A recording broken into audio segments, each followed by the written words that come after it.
Tata Motors പിന്നെയും അത്ഭുതം സൃഷ്ടിച്ചിരിക്കുകയാണ്. എന്താണ് സംഭവം എന്ന് പറയുന്നതിന് മുമ്പ് നമ്മളിപ്പോൾ ഉള്ളത് ടാറ്റ മോട്ടോഴ്സിൻ്റെ ഉത്തരാഖണ്ഡിലെ പന്ത്നഗർ എന്ന് പറയുന്ന പ്ലാന്റിലാണ്. ഇവിടെ നമ്മൾ വന്നിട്ടുള്ളത് ടാറ്റയുടെ ആ ഒരു അത്ഭുതത്തെ കാണാൻ വേണ്ടിയിട്ടാണ്. അതെന്താണെന്ന് ചോദിച്ചു കഴിഞ്ഞാൽ ടാറ്റ മോട്ടോഴ്സ് അവരുടെ ഇലക്ട്രിക് ലൈനപ്പിൽ അല്ലെങ്കിൽ LCV സെഗ്മെൻറ്റിലെ ഇലക്ട്രിക് ലൈനപ്പിൽ മറ്റൊരു അവതാരത്തെ കൂടി അവതരിപ്പിക്കുകയാണ്. അതായത് 1000 കിലോഗ്രാം പേലോഡ് കപ്പാസിറ്റിയുള്ള ടാറ്റ എയ്സ് 110 എന്ന് പറയുന്ന മോഡൽ, അതായത് ടാറ്റ എയ്സ് EV1000 എന്ന് പറയുന്ന ഈ മോഡലിനെ പരിചയപ്പെടാൻ വേണ്ടിയിട്ടാണ് നമ്മളിപ്പം ഈ ഒരു പന്ത്നഗറിലെ പ്ലാന്റിൽ വന്നിട്ടുള്ളത്. ഇന്നത്തെ വീഡിയോയിലൂടെ നമുക്കിതിനെക്കുറിച്ച് സംസാരിക്കാം. എല്ലാ കൂട്ടുകാർക്കും നമ്മുടെ പുതിയൊരു വീഡിയോയിലേക്ക് ഹൃദ്യമായ സ്വാഗതം.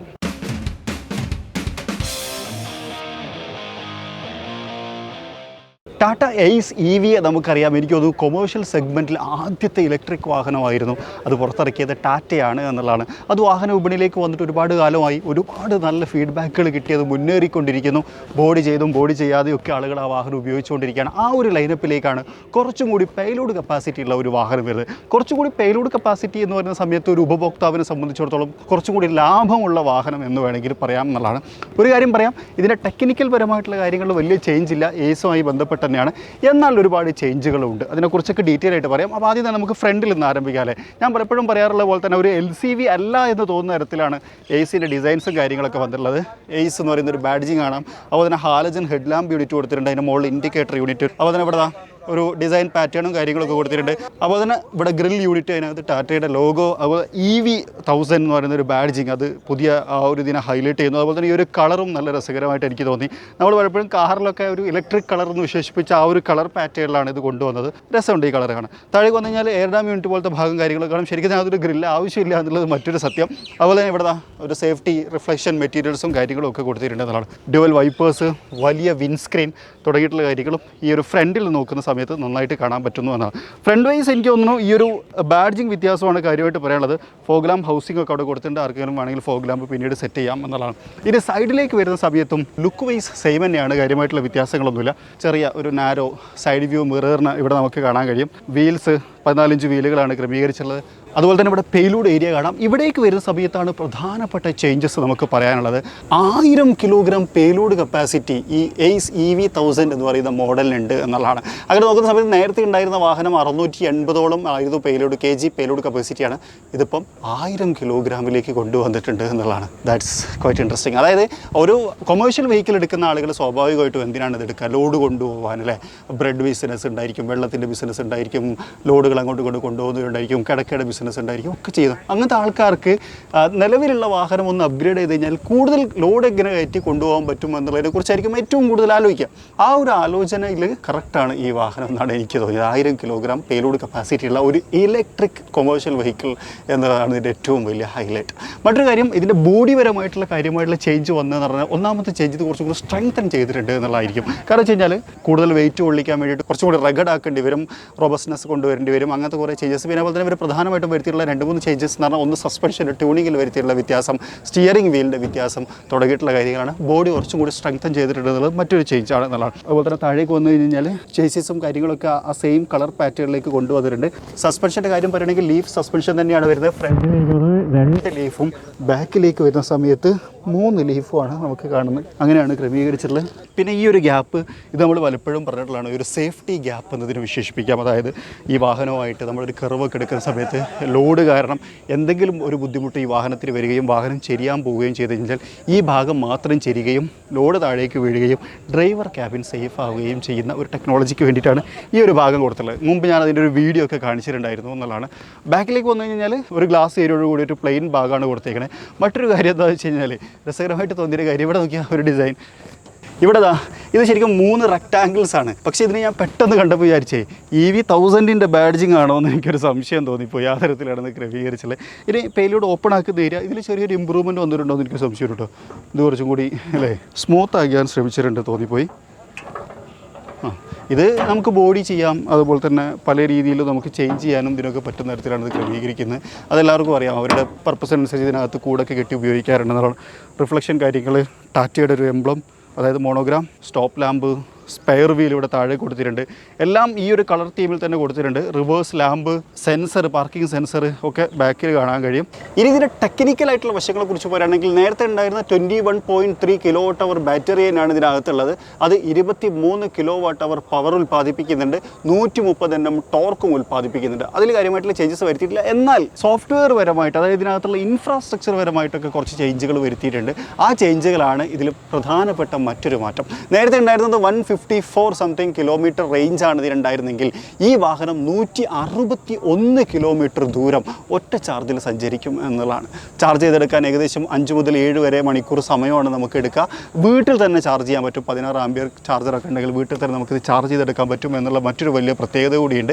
അങ്ങനെ നോക്കുന്ന സമയത്ത് 1 കിലോമീറ്റർ ദൂരം സഞ്ചരിക്കാൻ ₹1 ഈ വാഹനത്തിന് ചിലവ് വരുന്നത്. അതായത് മെയിൻ്റനൻസ് അല്ലെങ്കിൽ എന്താ പറയുക, കൊണ്ടു നടക്കാനുള്ള കോസ്റ്റ്, യൂസേജ് കോസ്റ്റ് വരുന്നത് എന്നുള്ളതും ഒരു വലിയ ഹൈലൈറ്റാണ്. ഇൻട്രസ്റ്റിംഗ് അല്ലേ? നിങ്ങളിങ്ങനെ ആലോചിച്ച് നോക്കുക, ഒരു ബിസിനസ് ചെയ്യുന്ന ആൾക്ക് ഇത് 1 കിലോമീറ്റർ കൊണ്ടു നടക്കാൻ ₹1 ചിലവ് വരുന്നത്. 100 കിലോമീറ്റർ സഞ്ചരിക്കാൻ ₹100 വരുന്നത്. അതായത് ഒറ്റ ചാർജിൽ 160 കിലോമീറ്റർ സഞ്ചരിക്കാൻ പറ്റും എന്ന് പറയുമ്പോൾ, ഇപ്പോൾ 100 കിലോമീറ്റർ സഞ്ചരിക്കാനാണെന്നുണ്ടെങ്കിൽ ₹100, 200 ആണെങ്കിൽ 200, 250 ആണെങ്കിൽ ₹250 ചിലവുള്ളൂ. അത് ഒരു 1000 കിലോഗ്രാം ഇട്ട് പോകാമെന്ന് പറയുമ്പോൾ അയാളുടെ ബിസിനസ്സിൽ എത്രമാത്രം ലാഭകരമായിരിക്കും അല്ലേ? നൈസ്. അപ്പുറത്തെ സൈഡ് നമ്മൾ കണ്ടു. ഈ സൈഡിലേക്ക് വരുമ്പോഴാണ് ഇവിടെ ചാർജിങ് പോർട്ടും കാര്യങ്ങളൊക്കെ ഉള്ളത്. ഇവിടെയാണ് കേട്ടോ ചാർജിങ്ങിൻ്റെ ഇത് വരുന്നത്. ലോക്ക് ഇട്ടിട്ട് നമുക്ക് തുറക്കാം. വേണ്ട, യെസ്, ഈ തരത്തിലാണ് ഇതിൻ്റെ DC+. ഇത് എനിക്ക് തോന്നുന്നു വീട്ടിൽ ചാർജ് ചെയ്യാനുള്ള അങ്ങനെ 2 പ്ലഗ്ഗാണ് ഇതിനകത്ത് കൊടുത്തേക്കുന്നത്. ഇത് ലോക്ക് ചെയ്ത് വെക്കാനുള്ള ഫെസിലിറ്റി കൊടുത്തിട്ടുണ്ട്. സാധാരണ എല്ലാ വണ്ടിക്കും ലോക്ക് തന്നെയാണ്. ഇതിനകത്ത് നമ്മളിങ്ങനെ ചാവിയിട്ട് ഓപ്പൺ ചെയ്യണം എന്നുള്ളതാണ്. ഈ ഭാഗത്താണ് ഇതിൻ്റെ ബാറ്ററി കൺട്രോൾസും കമാൻഡ്സും കാര്യങ്ങളൊക്കെ വരുന്നത്. അത് ഫുള്ളി പാക്ക് ചെയ്ത് വെച്ചേക്കാണ് ബ്ലാക്ക് എന്നുള്ള രൂപത്തിൽ. ഇനി ഇതിൻ്റെ ഇൻറ്റീരിയർ ഒന്ന് കാണാം. ക്യാബിനിലേക്ക് വരുന്ന സമയത്ത് നേരത്തെ ഒക്കെ നമ്മൾ കണ്ടിട്ടുള്ള സെയിം തന്നെയാണ്, കാര്യമായിട്ട് പറയുന്നില്ല. പക്ഷേ ഒന്നിരുന്ന് കഴിഞ്ഞാലും നിങ്ങൾക്ക് മനസ്സിലാൻ വേണ്ടി ഒന്നുകൂടി പറയാം. സ്പേഷ്യസ് ആണ്, നല്ല സ്പേഷ്യസ് ആയിട്ടുള്ള ക്യാബിനാണ്. ഇപ്പോൾ ഞാൻ ഇരുന്ന് കഴിഞ്ഞാൽ പോലും ഒരു 6 വിരൽ ഗ്യാപ്പ്, അതുപോലെ തന്നെ വിസിബിലിറ്റി ഒക്കെ വളരെ നൈസാണ്. അതായത് എൻ്റെ ഐ ലെവലിന് കുറച്ചും കൂടി മുകളിലാണ് ഇതൊക്കെയാണ് എൻ്റെ തലൻ്റെ. അപ്പോൾ അതായതുകൊണ്ട് എനിക്ക് അവിടെ ഒരു തടസ്സമില്ല. 360 ഡിഗ്രി എനിക്ക് വ്യൂ ഉണ്ട്. അതുപോലെ തന്നെ ഇതാണെങ്കിൽ പോലും എൻ്റെ ഐ ലെവലിന് കുറച്ചും കൂടി മുകളിലാണുള്ളത്. അതുകൊണ്ട് തന്നെ ബാക്കിലേക്ക് കാണുന്ന വിസിബിലിറ്റി, റിയർ വ്യൂ മിറർ ഇവിടെ കൊടുത്തിട്ടുണ്ട്. ഓട്ടോമാറ്റിക് ഡൈനാമിക് അഡ്ജസ്റ്റ്മെൻ്റ് ഒന്നുമില്ല, രണ്ടുമില്ല, മാനുവലും ഇല്ല, ഇലക്ട്രിക്കലും ഇല്ല, ഒരു പ്ലെയിൻ മിററാണ്. പക്ഷേ ഇത് ഉപയോഗിച്ചും നമുക്ക് ബാക്കിലത്തെ വിസിബിലിറ്റി നന്നായിട്ട് കിട്ടുന്നുണ്ട്. കാരണം ഇത് കുറച്ചും കൂടി വലിയൊരു ഗ്ലാസ് ഏരിയയാണ് ബാക്കിലേക്ക് കൊടുത്തിട്ടുള്ളത് എന്നുള്ളതാണ്. ഇവിടെ പിടിക്കാനുള്ള ഒരു ഫെസിലിറ്റി കാര്യങ്ങൾ പാസഞ്ചറിന്, ഡ്രൈവറിൽ പിന്നെ വേണ്ടല്ലോ, സ്റ്റിയറിംഗ് വീലിലായിരിക്കണം എപ്പോഴും പിടുത്തം എന്നുള്ളതാണ്. സ്റ്റിയറിംഗ് വീല് നേരത്തെ നമ്മൾ പറഞ്ഞ പോലെ തന്നെ കുറച്ചും കൂടി അപ്പ് ഫേസ്ഡ് ആയിട്ടുള്ള ഒരു സ്റ്റിയറിംഗ് വീലാണ്. ഹോണും കാര്യങ്ങളൊക്കെ ഇവിടെ വന്നിട്ട് ഞാൻ ഇപ്പോൾ ഹോൺ അടിക്കുന്നില്ല, പ്ലാന്റിലായതുകൊണ്ടാണ് എന്നുള്ളതാണ്. പിന്നെ അതുപോലെ തന്നെ പാസിംഗ് ത്രൂ ക്യാബിനാണ്. അതായത് നമുക്ക് അങ്ങോട്ടും ഇങ്ങോട്ടും പാസ് ചെയ്യാൻ പറ്റുന്ന തരത്തിലുള്ള ക്യാബിൻസാണ് കൊടുത്തുള്ളത്. അതുകൊണ്ട് തന്നെ വേണമെങ്കിൽ മൂന്നാമതൊരാൾക്ക് ഇതിന്മേൽ ഇരുന്നാലും വലിയ ബുദ്ധിമുട്ടൊന്നുമില്ല. ശരിക്കും കമ്പനി 2 ആളെ ഇരുത്താൻ പാടുള്ളൂ. ആ പാസഞ്ചർ സൈഡ് സീറ്റാണിത്.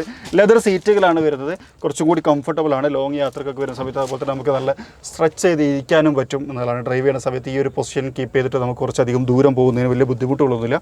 ഹാൻഡ് ബ്രേക്ക് ഇവിടെ കൊടുത്തിട്ടുണ്ട്. സിംഗിൾ സ്പീഡ് ട്രാൻസ്മിഷനാണ് വിത്ത് റൊട്ടേറ്ററി സ്വിച്ച്, അതാണ് ഇവിടെ കൊടുത്തിരിക്കുന്നത്. അതൊരു പിയാനോ ബ്ലാക്ക് എലമെൻറ്റിൻ്റെ അകത്താണ് കൊടുത്തിരിക്കുന്നത്. അതുകൊണ്ട് സ്ക്രാച്ച് പ്രൂഫ് ആയിരിക്കും എന്ന് തോന്നുന്നു. ആ ഒരു തരത്തിലാണ് അതിനെ ക്രമീകരിച്ചുള്ളത്. ഇവിടെ നമുക്ക് ക്ലസ്റ്റർ യൂണിറ്റ് കാണാം.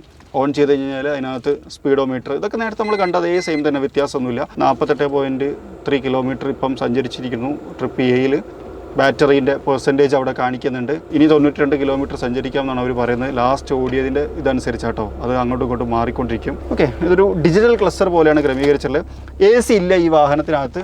ഇവിടെ ഒരു ഭാഗം കൊടുത്തിട്ടുണ്ട്, പക്ഷേ അതിനകത്ത് ഫ്ലോറോ കാര്യങ്ങളോ ഒന്നും തന്നെ ഇല്ല എന്നുള്ളതാണ് ഞാൻ മനസ്സിലാക്കുന്നത്. മറ്റൊന്ന്, ഇവിടെ ഒരു ഗ്ലോ ബോക്സ് ഉണ്ട്, ഞാനത് ഓപ്പൺ ആക്കി കാണിക്കാം.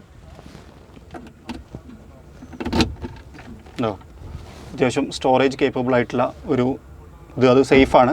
അപ്പം നമ്മുടെ സാധനങ്ങളൊക്കെ അതിനകത്ത് വെച്ച് ലോക്ക് ചെയ്ത് പോവാം ഇൻ കേസ് എന്തെങ്കിലും ആവശ്യമുണ്ടെങ്കിൽ. ഇവിടെ ഒരു മൊബൈൽ ചാർജിങ് യൂണിറ്റ് കൊടുത്തിട്ടുണ്ട്. ഹെഡ് ലാമ്പിൻ്റെ പൊസിഷൻ കൺട്രോൾ, പിന്നെ അതൊക്കെ ഡമ്മി ബട്ടൺസ് ആണ്.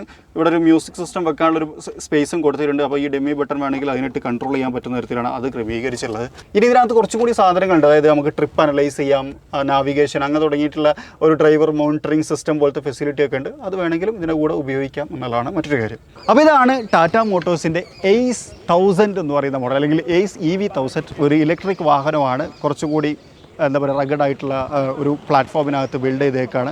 അങ്ങനെയൊക്കെ നോക്കുന്ന സമയത്ത് കുറച്ചും കൂടി അട്രാക്റ്റീവാണ്. ഒരു കൊമേഴ്ഷ്യൽ യൂസറിനെ സംബന്ധിച്ചിടത്തോളം കുറച്ചും കൂടി പ്രോഫിറ്റബിൾ ആണ് എന്നുള്ളതാണ് പ്രധാനപ്പെട്ട ഹൈലൈറ്റ്. ഇനി എനിക്ക് പറയാനുള്ളത് വെച്ച് കഴിഞ്ഞാൽ നമ്മൾ ഈ ഒരു വാഹനം ഒന്ന് ടെസ്റ്റ് ട്രാക്കിൽ, അതായത് ഇവരുടെ പ്ലാന്റിനകത്തുള്ള ട്രാക്കിൽ ഒന്ന് എക്സ്പീരിയൻസ് ചെയ്തായിരുന്നു. ആ സമയത്ത് ഒന്നാമത്തെ ഒരു കാര്യം, ഇതിനകത്ത് വെയിറ്റ് ഇല്ലാതെയാണ് നമ്മൾ ടെസ്റ്റ് ചെയ്തത്. അതുകൊണ്ട് തന്നെ അത്ര പെർഫെക്റ്റ് ആയിട്ട് നമുക്ക് ടെസ്റ്റ് ചെയ്യാൻ പറ്റിയിട്ടില്ല.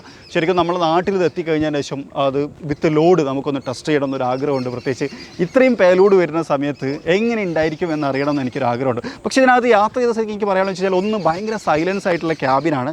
അതായത് വൈബ്രേഷൻസ് ഇല്ല, ഭയങ്കര സൈലൻ്റ് ആണ്. അതുകൊണ്ട് തന്നെ കുറച്ചും കൂടി കോൺസെൻട്രേറ്റ് ചെയ്ത് ഡ്രൈവ് ചെയ്യാനും അതുപോലെ തന്നെ കുറച്ചും കൂടി ഫണ്ണായിട്ട് ഡ്രൈവ് ചെയ്യാനും സഹായിക്കും. പിന്നെ ആസ് യൂഷ്വൽ നിങ്ങൾക്കൊക്കെ അറിയുന്ന പോലെ തന്നെ EV ആണ്, ഇനീഷ്യൽ ടോർക്ക് കൂടുതലാണ്. ആ ഒരു ഇനീഷ്യൽ ടോർക്കിൻ്റെ ബെനിഫിറ്റ്സും ഡ്രൈവ് ചെയ്യുന്ന സമയത്ത് നമുക്ക് കിട്ടും എന്നുള്ളതാണ്. അപ്പോൾ കുറച്ചുകൂടി കാം ആൻഡ് ക്വൈറ്റായിട്ട് നമുക്ക് ഒരു ബിസിനസ് മൈൻഡോട് കൂടിയൊക്കെ ഓടിക്കാൻ പറ്റുന്ന ഒരു വാഹനം എന്നുള്ള രൂപത്തിൽ ഇതിനെ പറയാൻ പറ്റും. സസ്പെൻഷൻ്റെ ഒരു ട്യൂണിങ് ഡിഫറൻസ് ഉണ്ട് എന്ന് ഇവർ പറയുന്നുണ്ട്. പക്ഷേ അത് ഫീൽ ചെയ്യുന്നുണ്ടെങ്കിൽ ശരിക്കും വെയിറ്റ് കയറ്റണം. പക്ഷേ വേറൊരു കാര്യം കൂടി പറയാം.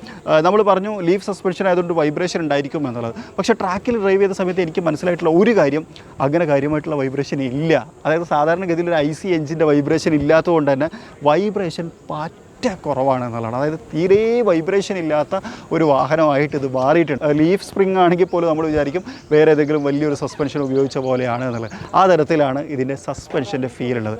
അതായത് കുറച്ചുകൂടി ഒരു ലക്ഷറി വാഹനത്തിനകത്തുള്ള സസ്പെൻഷൻ യൂസ് ചെയ്യുന്ന പോലത്തെ ഒരു ഫീല് നമുക്ക് ഈ ഒരു വാഹനത്തിനകത്ത് കിട്ടുന്നുണ്ട് എന്നുള്ളതാണ്. അതും എനിക്ക് ഇതിനകത്ത് യാത്ര ചെയ്ത സമയത്ത് ഇൻട്രസ്റ്റിംഗ് ആയിട്ട് തോന്നിയിട്ടുള്ള കാര്യമാണ്. തീർച്ചയായിട്ടും ഒരു ഡ്രൈവറെ സംബന്ധിച്ചിടത്തോളം അല്ലെങ്കിൽ ഒരു കൊമേഴ്ഷ്യൽ യൂസറിനെ സംബന്ധിച്ചിടത്തോളം കുറച്ചുകൂടി ബെനിഫിറ്റ് ഉള്ള ഒരു കാര്യമായിട്ട് ഇനീഷ്യലി ഡ്രൈവ് ചെയ്ത സമയത്ത് എനിക്ക് തോന്നിയിട്ടുള്ള ഒരു കാര്യമാണ്. പിന്നെ കുറച്ചും കൂടി ഈസി ടു യൂസ് ആണ്. കാരണം എന്ന് വെച്ച് കഴിഞ്ഞാൽ വൈബ്രേഷൻ ഇല്ല, നോയ്സ് ഇല്ല, അങ്ങനത്തെ കാര്യങ്ങളൊക്കെ വരുന്നു. പിന്നെ സസ്പെൻഷൻ കുറച്ചും കൂടി നല്ലതാണ്. അങ്ങനെയൊക്കെ വരുന്ന സമയത്ത് മാനുവറിങ് വളരെ എളുപ്പമാണ്. ടേണിംഗ് റേഡിയസും നല്ലതാണ്. പിന്നെ അതുപോലെ തന്നെ 22% ഗ്രേഡബിലിറ്റിയും ഈ വാഹനത്തിനകത്തുണ്ട്. അതുകൊണ്ട് തന്നെ ഏത് ഹിൽ സ്റ്റേഷനിലേക്ക് കൊണ്ടുപോകാനും അത് സഹായിക്കും എന്നുള്ളതാണ് എനിക്ക് കുറച്ചും കൂടി രസകരമായിട്ട് തോന്നിയിട്ടുള്ള കുറച്ച് കാര്യങ്ങളാണ് ഡ്രൈവ് എക്സ്പീരിയൻസ് ചെയ്ത സമയത്ത്. അപ്പോൾ എന്തായാലും ഇതാണ് ടാറ്റ എയ്സ് EV1000 എന്ന് പറയുന്ന മോഡൽ. നിങ്ങൾക്ക് ഇഷ്ടപ്പെട്ടെന്ന് വിചാരിക്കുന്നു. ഇഷ്ടപ്പെട്ടെങ്കിൽ ലൈക്ക് ചെയ്യാൻ മറക്കരുത്. നമ്മുടെ ചാനൽ ആദ്യമായിട്ട് കാണുന്ന സുഹൃത്തുക്കളുടെ നിങ്ങളത് ഫോളോ ചെയ്യാനും മറക്കരുത്. നമ്മളെ സംബന്ധിച്ചിടത്തോളം ടാറ്റ മോട്ടോഴ്സിൻ്റെ മറ്റൊരു പ്ലാന്റിൽ എത്തിയ ദിവസം കൂടിയാണ്. വളരെ സന്തോഷം തോന്നുന്നതാണ്. ടാറ്റയുടെ ഉത്തരാഖണ്ഡ് എന്ന് പറയുന്ന സ്ഥലത്തുള്ള പന്ത്നഗർ എന്ന് പറയുന്ന സ്ഥലത്താണ് ഈ ഒരു പ്ലാന്റ് സ്ഥിതി ചെയ്യുന്നത്. ഇത് ഏക്കർ കണക്കിന് സ്ഥലത്ത് 2 ഘട്ടങ്ങളിലായിട്ട് നീണ്ടു നിൽക്കുന്ന വലിയൊരു പ്ലാന്റാണ്. അവിടെ വരാൻ കഴിഞ്ഞതിൽ സന്തോഷം. അതിനൊക്കെ കാരണം നിങ്ങളും നമ്മളുടെ ഈ ഒരു ചാനലുമാണ്. അപ്പോൾ എല്ലാവർക്കും ഒരിക്കൽ കൂടി താങ്ക്സ് പറയാണ്. അപ്പോൾ മറ്റൊരു വീഡിയോയിൽ മറ്റൊരു വിശേഷമായിട്ട് കാണാം. അതുവരെ ചെറിയൊരു ബ്രേക്ക്.